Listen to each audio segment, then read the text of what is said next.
Aga lähme edasi siit selle koha peale, et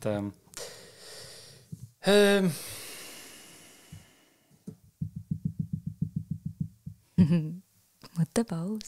Mõtlen, kumba võtta. Mind kisub ikkagi selle depressiooni teema juurde ja mind kisub sinna puhtalt isikliku põhjusel. Ma ise tunnen, et ma olen no ma jämedalt öelduna 2 aastat äkki päris depressiivne võrreldes oma varasema eluga. Et kohati nagu isegi tunnen ennast ära.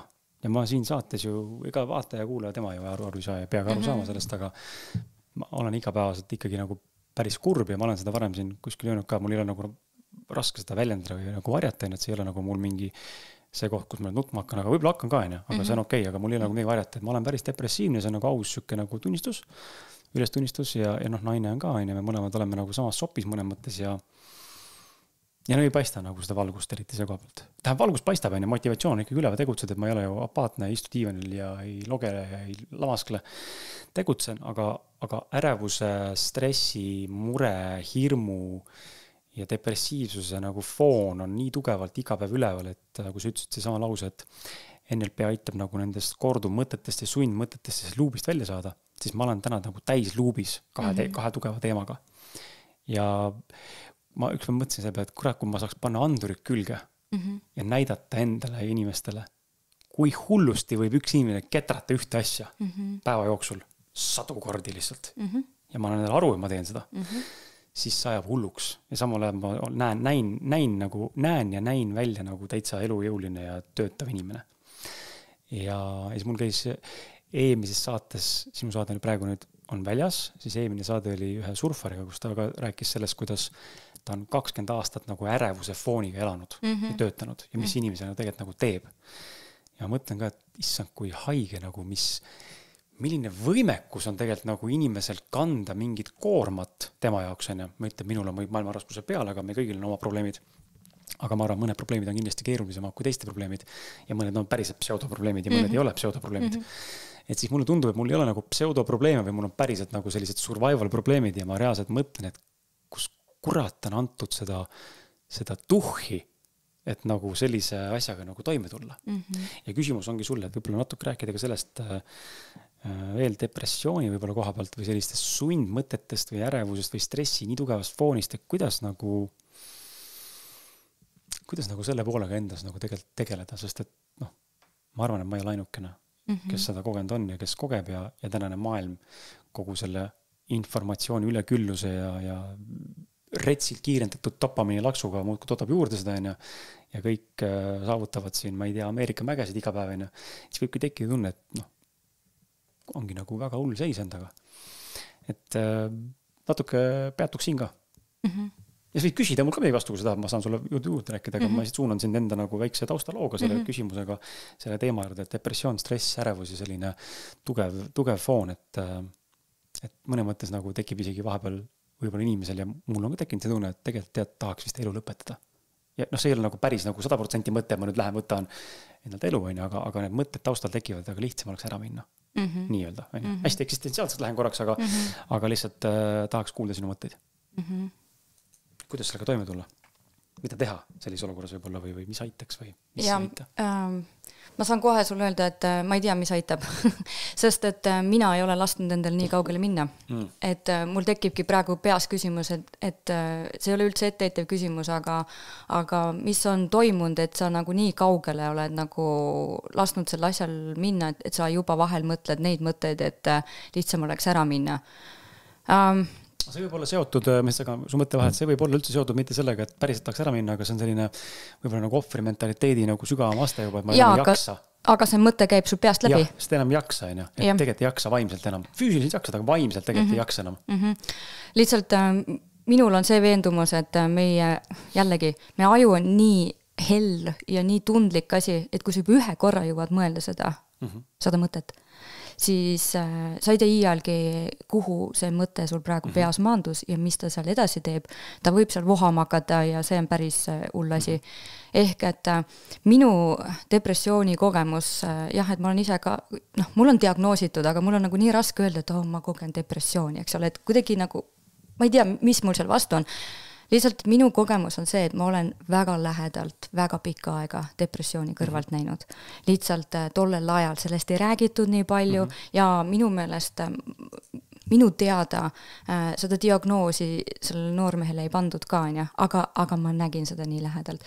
Ja tollel ajal ma olin siis jummala kui noor, aga siis oli minu jaoks nagu see koht, et mis mõttes, et kuidas see võimalik on, et sa ei suuda teistmoodi mõelda.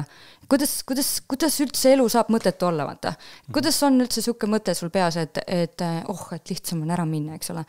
Et see ei mahtunud mulle pähe, sest et nagu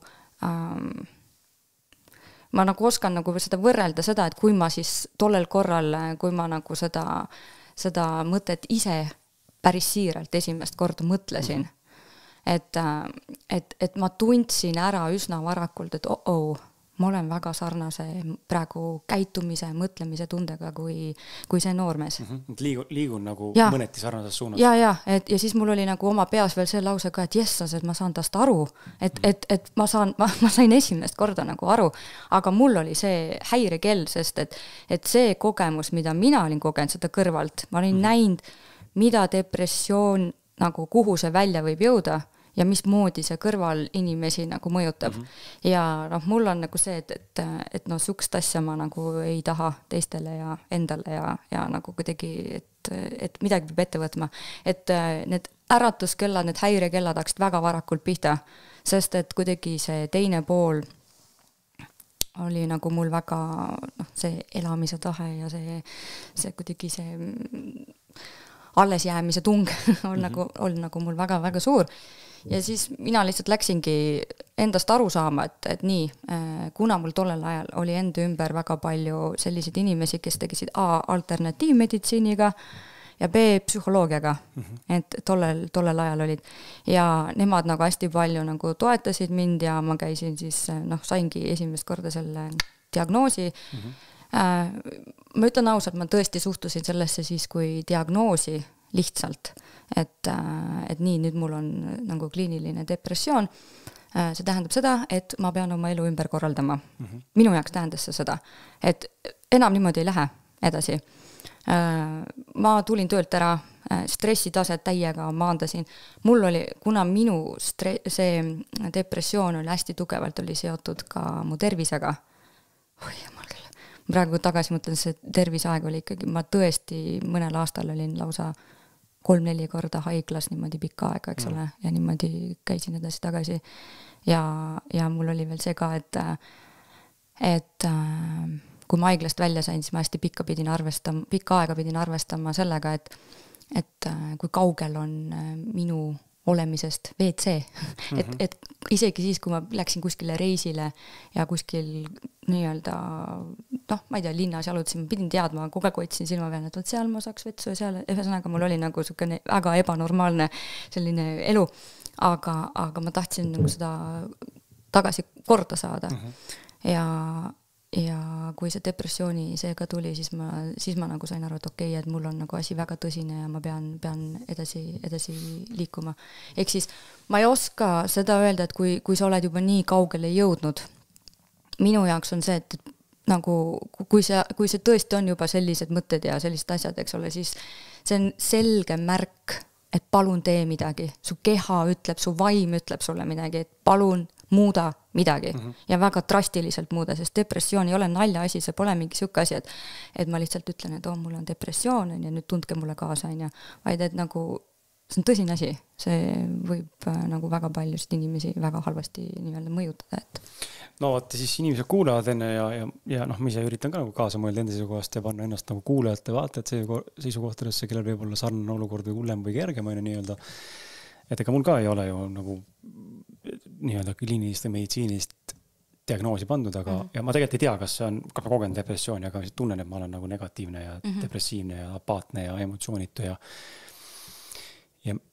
tähistan nagu hästi vähe nagu mingid võite ja tunnen üldse rõõmu vähestest asjadest ja siis ongi see koht, aga mis ma siis võtan ette, tekib inimesele küsimus, kus ma siis nagu pihta hakkan, et kõik tundubki mõttetu.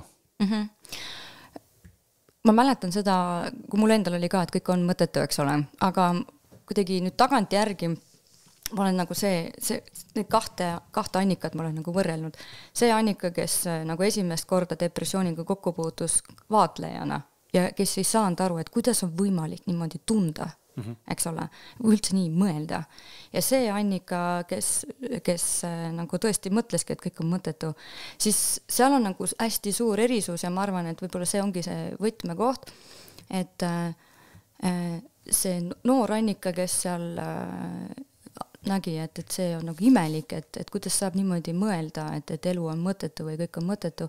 Sellel Annikal oli endaga hästi hea ühendus ja mitte ainult, tal oli kuidagi see nagu elu tähendas midagi, elu tähenduslikkus oli väga tugev ja see kuidagi see missioonitunne oli ka hästi, hästi tugev.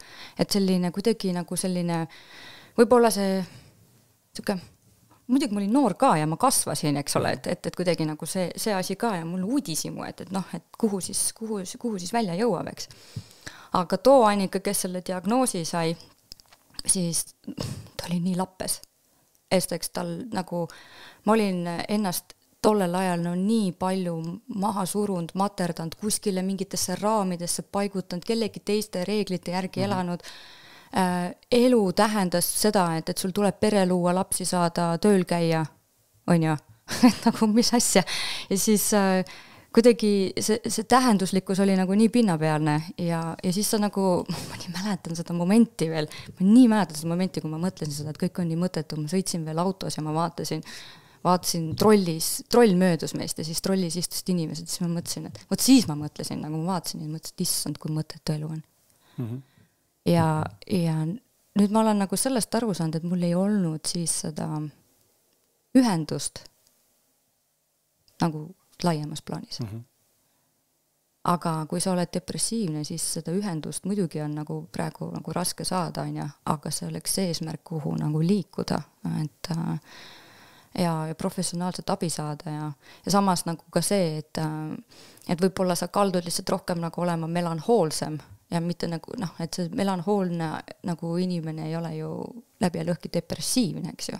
Et lihtsalt ta nagu kogeb seda kurbust rohkem, aga kuna sa nagu ka väitsid siin seda apaatsust ja ütlesid, sul on nagu nii palju sukseid asju, mida sa mõtled ja ketrad, järelikult on ka stressitase kuidagi väga, väga kõrge. Ja see on kõrge. Et ehk siis, jah, et keha ütleb sulle juba midagi. Kuula teda.